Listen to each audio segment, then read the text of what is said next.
长老们都中毒了。什么？阁主，你终于回来了？难道我没提醒过你们吗？除炼制解毒丹，就只我等啊！4阶极品解毒丹了。什么？岂不是要去求赵元宗那个混蛋了？赵元宗，系统，清玄呢？我是看他自己主动去的。我听说他已经去赵家结婚了，一丝钱想要。怎么可能为了赵元宗那种人渣见异思迁？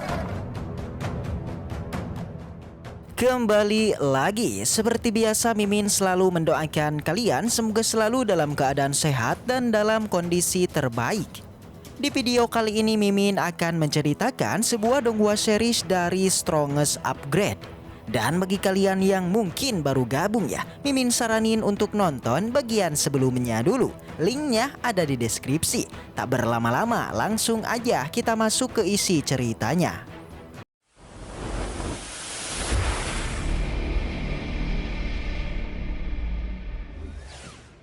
Cerita kembali dilanjutkan dengan kini berlatar di negara Lieyang yang terlihat aman, damai, dan juga penuh wibawa. Yang hal itu terlihat dari gerbang masuknya yang sangat megah dan juga mewah. Di saat yang sama di gerbang negara Lieyang muncullah kereta kuda rombongan dari sang kaisar beserta pasukannya. Semua prajurit yang melakukan penjagaan segera menghormati Kaisar King yang telah kembali dari pertempurannya. Seperti diketahui di dalam kereta terdapat Zhao Peng yang tengah hibernasi kelelahan akibat pertarungan berat melawan monster Tushen. Langsung aja begitu sampai sang kaisar memasuki ke dalam kota diikuti Nanggonglin dan yang lainnya. Setelah di dalam, sang kaisar mengatakan dirinya akan kembali ke dalam istana dan memerintahkan Tetua Gu untuk merawat Zhao Peng. Di mana nanti ketika Zhao Peng sudah pulih, sang kaisar akan kembali menemuinya bersama dengan Zhao Peng. Mendengar itu Tetua Gu mengiyakannya dan akan melaporkan jika nanti Zhao Peng sudahlah bangun. Setelah kepergian sang kaisar, di sana Tetua Gu kemudian mempersilahkan Ning Er untuk kembali juga karena dia sudah lama meninggalkan rumahnya. Tapi tak disangka Nanggonglin menolaknya. Dia tetaplah ingin berada di sini mengobati Zhao Peng yang masih terluka. Mendengar hal itu jelas Tetua Gu menjadi mulai curiga mengenai motif dari Ning Er. Dia tahu alasan Ning Er merawat Zhao Peng pastilah dia menyukainya. Dengan sedikit menggodanya Tetua Gu terus menatap Ning Er sampai dia menjadi malu. Tapi Nanggonglin tidaklah mengatakan yang sebenarnya. Dia berdalih alasan merawat Zhao Peng karena dia memberikan kontribusi besar bagi negara Lieyang, yaitu dengan mengalahkan monster Tushen. Jadi dirinya yang sebagai seorang putri jelas ingin melakukan yang terbaik bagi seorang pahlawan. Tapi kembali gurunya ini terus saja menggoda Ning Er dan langsunglah ia pun tertawa keras. Dengan santuy sang guru pun mengerti dan langsung berjalan pergi. Di perjalanan Ning Er terus saja meyakinkan gurunya mengenai alasannya itu. Sang guru juga percaya dengan apa yang dikatakan Ning Er. Di tengah obrolan mereka tiba-tiba datang Nyonya Wu berlari dengan tergesa-gesa mendatangi Tetua Gu. Melihat ini baik Ning Er dan Tetua Gu menjadi kaget dan langsung menanyakan apa yang sebenarnya terjadi. Nyonya Wu melaporkan jika telah terjadi sesuatu yang buruk pada semua tetua yang kini telah diracuni. Sontak mendengar itu Tetua Gu dan Ning Er mereka terkejut bukan kepalang. Dan langsung aja Tetua Gu pun pergi untuk melihatnya. Sebelum pergi sang guru berpesan untuk merawat Zhao Peng selagi dirinya pergi melihat para tetua.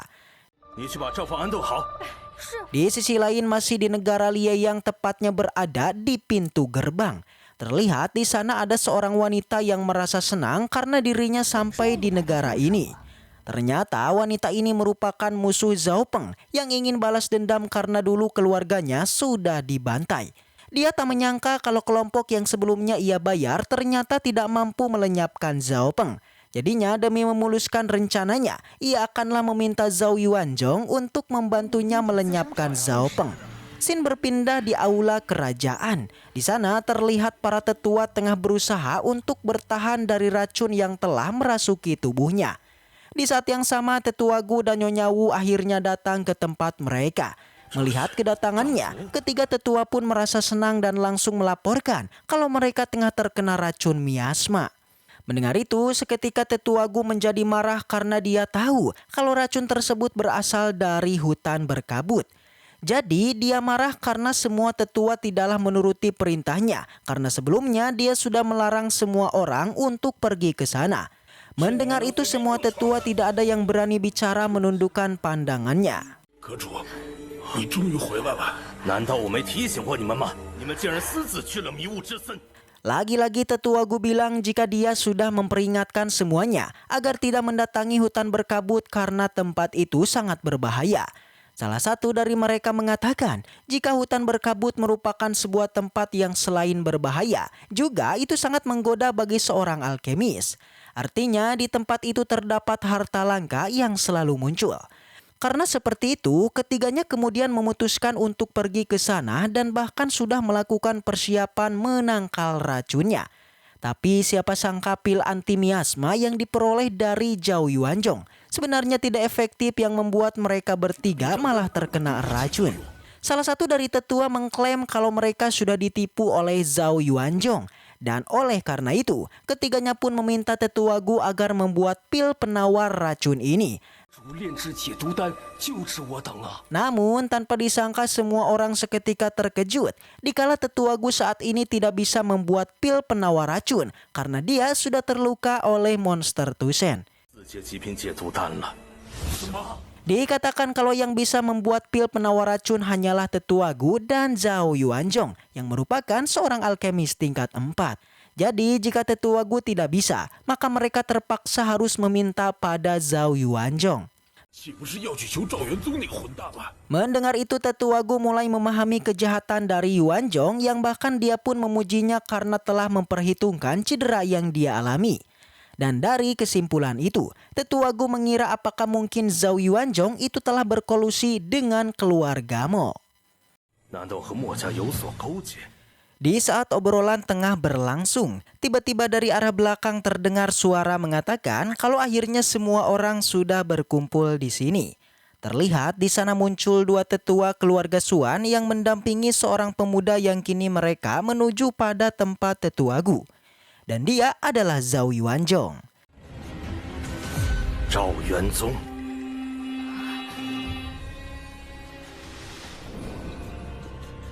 Scene berpindah ke sebuah tempat yang di sana terdapat Zhao Peng yang masih tertidur. Tapi di saat itu tiba-tiba tangannya pun mulai bergerak diikuti juga dengan semua anggota tubuh yang kini mulai bergerak. Dan akhirnya Zhao Peng pun kembali bangkit meskipun kepalanya masih terasa sakit, merasakan tidak punya tenaga untuk ia gerakan. Zhao Peng yang kebingungan ia bertanya-tanya di manakah dia saat ini dan di manakah King Xuan. Barulah setelah sadar sistem kemudian mendatanginya, mengatakan kalau Zhao Peng sedang berada di Paviliun Harta Karun Pil.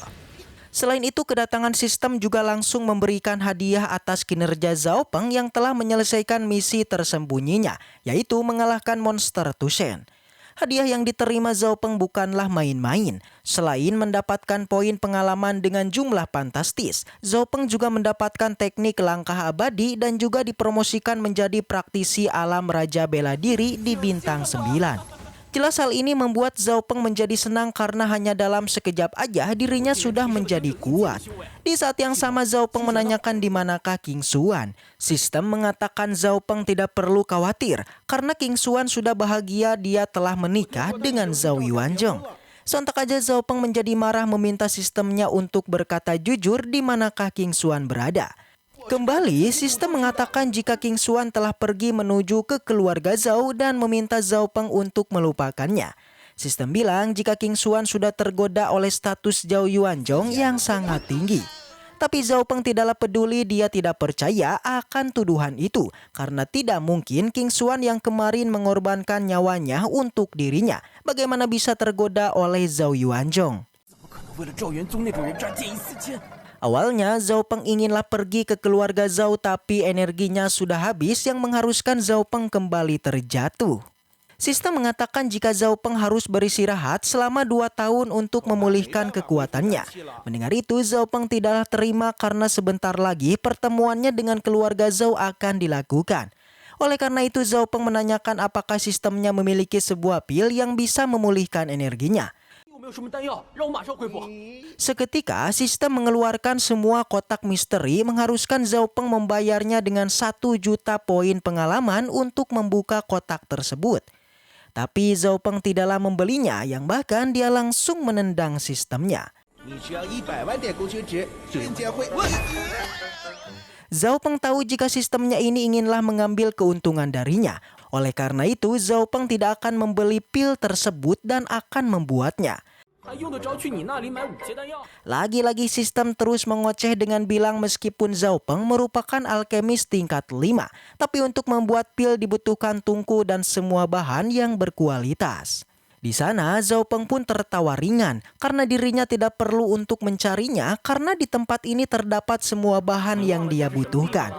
Di mana tempat ini merupakan pavilion pil. Di saat yang sama pintu pun terbuka dan muncullah Nanggong Lin datang sembari membawa sebuah pil. Dan setelah itu cerita pun bersambung. Baiklah, mungkin segitu aja untuk pembahasan kali ini. Semoga kita selalu diberikan kesehatan untuk mengawal donghua ini. Dan sampai jumpa di video selanjutnya.